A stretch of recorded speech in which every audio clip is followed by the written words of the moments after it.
Yes, Mark Blundell drove the United Autosports team at the Spa 24-hour race recently. One of the new this year for that team are 8 GT3s, and was very, very impressive in that. So the Rust was run truly far off after 24 hours in mixed conditions, and it was a great effort put in by Mark, and amongst others his co-drivers, Eddie Cheever.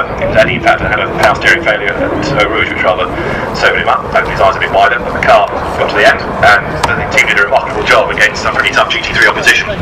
Mark looking after Gary Paffett then, Gary who came to prominence really when he started off in Formula Vauxhall Junior.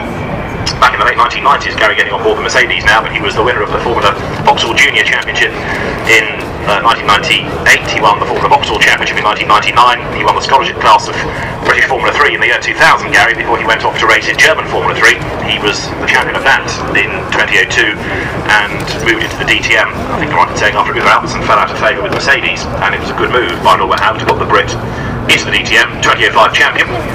And he was the runner-up last year as well, behind Timo Scheider. So Gary's still very much, as Mark Blundell was saying, one of the top drivers in a high-quality field in the DTM. We've got 5 minutes to go to the start, 5 minutes to go. The safety car now leaves the grid, so that will do a lap, position itself where it needs to park ready. Should it be needed to be deployed during the course of the race, it can easily make its way onto the circuit. We don't need the safety car, particularly because that will suggest that someone's had a drama a bit up the road and out of the race, but the safety car can be used if needs be.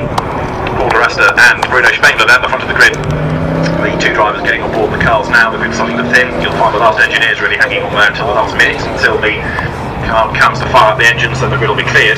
And from the Formula 1 style standing start, the cars will be released into 98 laps of racing. Now everybody has to make 2 pit stops for fuel and for tyres. The pit window comes after the leader has done 27 laps and before 42 laps, and before 74 laps of the race. So after 27 and up to 74 laps in which to do the 2 pit stops for fuel and tyres. Now the pit window opens once the leader has done 27 laps, so if you've only done 26, you can still come in on that lap, so you don't have to do the full first 24 laps. You can come in once the leader has done 24. One or two drivers benefited from that slightly last year, but the official pit window 24 to 74 laps, and so within that 2 mandatory stops for fuel and for tyres.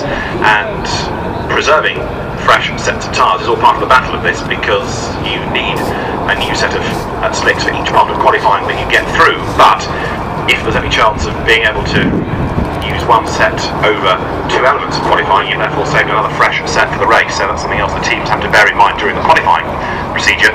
And there may therefore be 1 or 2 drivers that didn't make it into Q4 but are better placed with an extra set of tyres. So there's that to factor into the calculations as well. And the teams also have to be mindful of traffic, because they can bring the cars into the pits to get them out of traffic. That's the good news. Of course, they've got to be careful about is working out when the cars are going to be released, because if you send the car back out into a whole gathering of cars, it's going to get delayed. It's going to be very difficult for driving to make progress in the next stint of the race. A few years ago, Audi tried a good idea with Matthews Extra and Hockenheim, where they did the 2 pit stops in one go. They put the car in, changed the tyres and refueled it, dropped it down, jacked it up again, changed the tyres again, and therefore it was effectively 2 pit stops in one. But that was a grey area of the regulations that was very quickly outlawed for the following season. So they do have to be 2 totally separate pit stops that the cars make during the course of the 98 laps. So we've got just over 2 more minutes before the cars are released onto the warming up lap. Everybody on this new for 2010 construction of Dunlop tyre, so it'll be a last opportunity to get some warmth into the rubber. And as we've discovered in previous seasons at Brands Hatch, it's not just heat into tyres but brakes as well that's critical, particularly up at Druid. Yesterday we saw in the free practice session a number of drivers on and out lap not having warmed up the brakes sufficiently, standing on them at Druid and skating off the road, one of whom was Catherine Dake. Mike Rockefeller was another, Marcus Winkelhoff was another, and just to even things up, we at least get 1 Mercedes off the road. Maro Engel was a casualty there as well, so in other words, Druids on the first lap could be a rather precarious corner as well, as drivers arrive there keen to try to do some out braking, but if the tyres and brakes particularly are not up to temperature, then life all becomes a little bit leery. So it's going to be very important over the warming up lap that the temperature is urged into both the tyres and into the brakes. So the pit lane is now closed, and the good news is everybody's on the grid, no dramas from the warm-up session this morning, and very shortly then the cars are going to be released onto this final warming up lap with at the back of the grid Marcus Winkelhock. So Marcus, who did improve this morning now in terms of his time, looking to trying to work his way up through the order. So we've got 1 minute to go then to the start. 1 minute to go. Everybody now please clear the grid. 1 minute to go.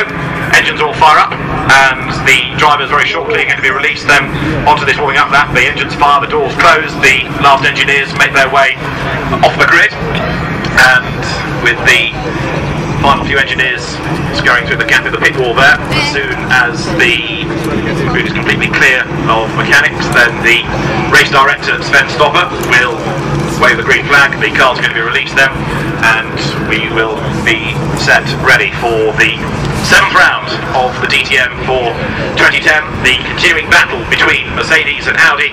But as far as the championship is concerned, the continuing battle now between Bruno Spengler, Gary Paffett and Paul di Resta, as the drivers now look towards the front of the grid. And on the gantry, the green lights come on, the green flag, let them underway.